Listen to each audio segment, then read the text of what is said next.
नमस्कार, आप देख रहे हैं रितम और मैं हूं आपके साथ चेतना मनकोटिया। प्रधानमंत्री नरेंद्र मोदी ने आज कर्नाटक के बीदर में एक चुनावी जनसभा को संबोधित किया।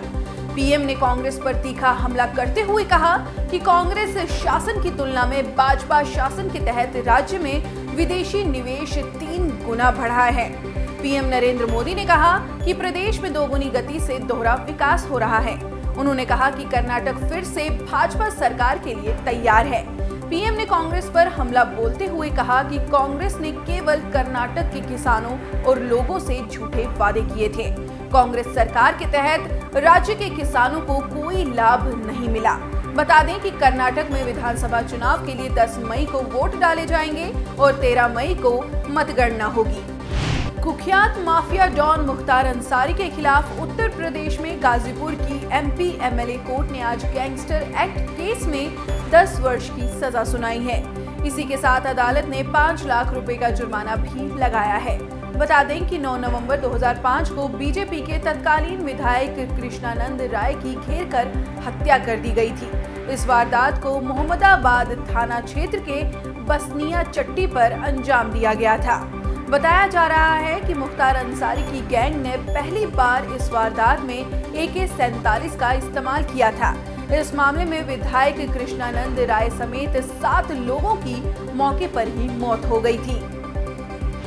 अफ्रीकी देश सूडान में लगातार हालात बिगड़ते जा रहे हैं। ऐसे में भारत सरकार द्वारा हिंसा प्रभावित सूडान में फंसे भारतीयों को निकालने के लिए ऑपरेशन कावेरी चलाया जा रहा है। इस बीच भारतीय वायुसेना का एक और विमान 231 भारतीयों को लेकर नई दिल्ली पहुंचा है। भारतीय वाहक इंडिगो ने सूडान में फंसे भारतीयों को लेकर जेद्दाह से उड़ान भरी थी। इस बात की जानकारी विदेश राज्य मंत्री वी मुरलीधरन ने ट्वीट कर दी। तो अब तक 5वीं आउटबाउंड फ्लाइट के साथ 1600 भारतीय सुरक्षित स्वदेश पहुंच चुके हैं। बता दें कि ऑपरेशन कावेरी के तहत अब तक 2100 भारतीय जेद्दाह पहुंच चुके हैं। केंद्र सरकार के अनुसार सूडान में 4000 भारतीय रहते हैं, जिन्हें वहां से निकालने का काम लगातार जारी है। भारत के विदेश मंत्री एस जयशंकर सेंटो डोमिंगो गणराज्य की यात्रा पर पहुंचे हुए हैं। विदेश मंत्री ने आज देश के उपराष्ट्रपति रकील पेना के साथ डोमिंगो गणराज्य में भारत के दूतावास का उद्घाटन किया है। विदेश मंत्री एस जयशंकर ने इस मौके पर कहा कि भारत ये सुनिश्चित करना चाहता है कि सभी देशों के साथ उसके संबंध बिना किसी शर्तों के आगे बढ़ें। सभा को संबोधित करते हुए उन्होंने कहा कि डोमिंगो गणराज्य उस व्यापार से संबंधित है जो 20 वर्ष पहले हमारे राजनयिक संबंध स्थापित करने से पहले $12 मिलियन था। वहीं अब दोनों देशों के बीच व्यापार का कारोबार अब लगभग $1 बिलियन तक पहुंच गया है। कर्नाटक चुनाव को लेकर भाजपा के तमाम बड़े नेता लगातार राज्य में चुनाव प्रचार कर रहे हैं। भाजपा अध्यक्ष जेपी नड्डा ने भी आज कर्नाटक के धारवाड़ जिले के कलाघटकी में रोड शो किया। इस दौरान उन्होंने कांग्रेस पर निशाना साधा। अपने बयान में नड्डा ने कहा कि हमारी सरकार सामान्य मानव विकास के लिए काम कर रही है। कर्नाटक में जब सिद्धारमैया सरकार थी तब इन्होंने आवास योजना पर ब्रेक लगा दी थी और अब जब हमारी सरकार आई तो लाखों गरीबों को आवास मिला। भाजपा अध्यक्ष ने कहा कि सभी जानते हैं कि कांग्रेस सत्ता पाने के लिए कितनी गारंटी दे रही है और लोग उन पर भरोसा नहीं कर रहे हैं। उनकी गारंटी की वारंटी खत्म हो चुकी है। नई दिल्ली में चल रही शंघाई सहयोग संगठन के सदस्य देशों की 2 दिवसीय बैठक अब खत्म हो चुकी है। बैठक में सभी देशों ने सर्वसम्मति से आतंकवाद की निंदा की। साथ ही उन्होंने आतंकवाद को नियंत्रण करने के लिए एक सुर में आवाज उठाई। एससीओ के समापन के बाद एक प्रेस कॉन्फ्रेंस में भारतीय रक्षा सचिव गिरिधर अरमाने ने कहा कि इस साल एससीओ के अध्यक्ष के रूप में भारत एक सुरक्षित भविष्य सुनिश्चित करेगा। बता दें कि इसमें एससीओ के सभी सदस्य देशों में जिसमें मेजबान भारत है उसमें चीन, कजाकिस्तान, किर्गिस्तान, रूस, पाकिस्तान, तजाकिस्तान और उज्बेकिस्तान के प्रतिनिधियों ने भाग लिया था। कर्नाटक विधानसभा चुनाव को लेकर राज्य में राजनीतिक दलों का प्रचार तेज हो गया है।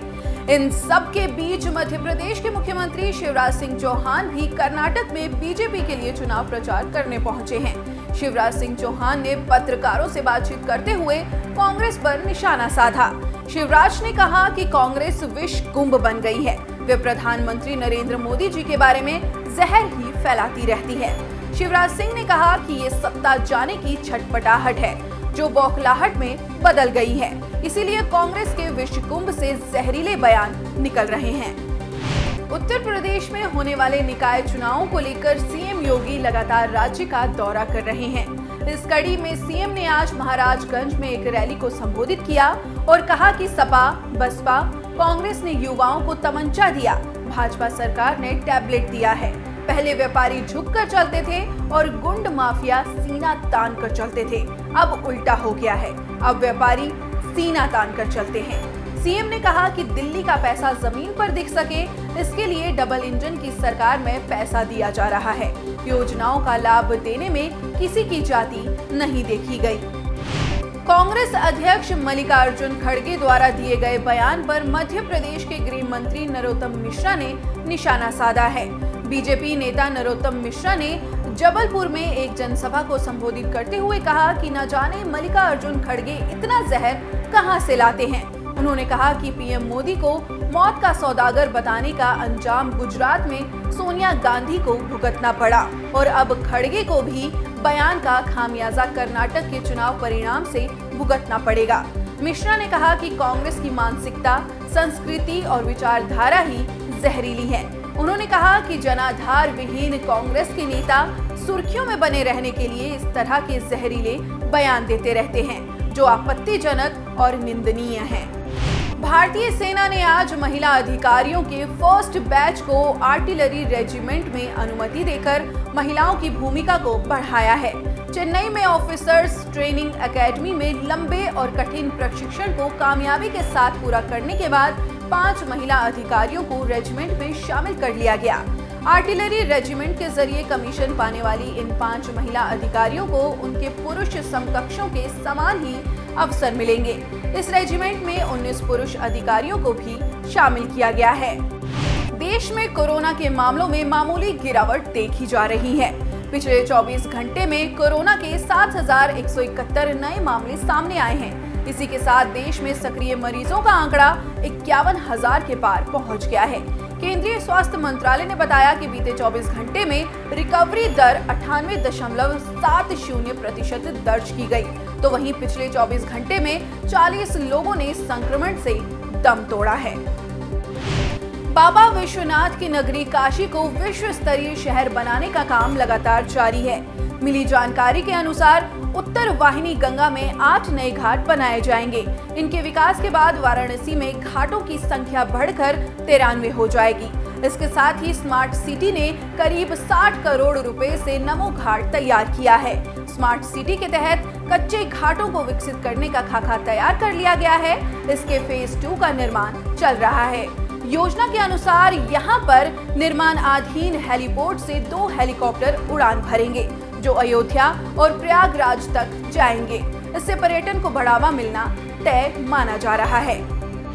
भारत में कृषि संबंधी उपज को लेकर नीति आयोग ने अनुमान जताया है। नीति आयोग का मानना है कि एग्रीटेक से जहां किसानों को मदद मिलेगी, वहीं भारत में एग्रीटेक कारोबार की बड़ी संभावना भी है। फिलहाल एग्रीटेक कारोबार सिर्फ 20.4 करोड़ डॉलर का है, जबकि इस कारोबार को 24 अरब डॉलर तक ले जाया जा सकता है। बता दें कि एग्रीटेक कृषि संबंधी सॉल्यूशन मुहैया कराने वाली टेक्नोलॉजी कंपनी है, जिससे किसानों को काफी मदद मिलेगी। बॉलीवुड क्वीन ऐश्वर्या राय बच्चन की पोनियन सेल्वन 2 ने सिनेमाघरों में दस्तक दे दी है। ये मूवी तमिल के साथ ही हिंदी, मलयालम, कन्नड़ और तेलुगु भाषा में भी रिलीज की गई है। मीडिया रिपोर्ट्स के अनुसार शुरुआती आंकड़ों में फिल्म ने 32 करोड़ का कारोबार किया है। ये आंकड़े सभी भाषा में रिलीज हुई इस फिल्म को मिलाकर हैं। पाकिस्तान की अर्थव्यवस्था बुरी तरह से ध्वस्त हो चुकी है। अब हालात ऐसे हो गए हैं कि पाकिस्तान उन देशों की लिस्ट में शामिल हो गया है जो देश भारी कर्ज के दबाव में है। बिजनेस रिकॉर्ड की रिपोर्ट के अनुसार पाकिस्तान वैश्विक स्तर पर उन 15 देशों की लिस्ट में शामिल है जो देश भारी कर्ज के बोझ के तले दबे हुए हैं। रिपोर्ट में कहा गया है कि उच्च नीतिगत दरों के कारण सरकार को घरेलू उधारी लागत में वृद्धि का सामना करना पड़ रहा है, जो 21% पर नकारात्मक क्षेत्र में बनी हुई है। संयुक्त राष्ट्र सुरक्षा परिषद ने अफगानिस्तान में संयुक्त राष्ट्र के लिए काम करने वाली अफगान महिलाओं पर तालिबानी प्रतिबंध की निंदा की।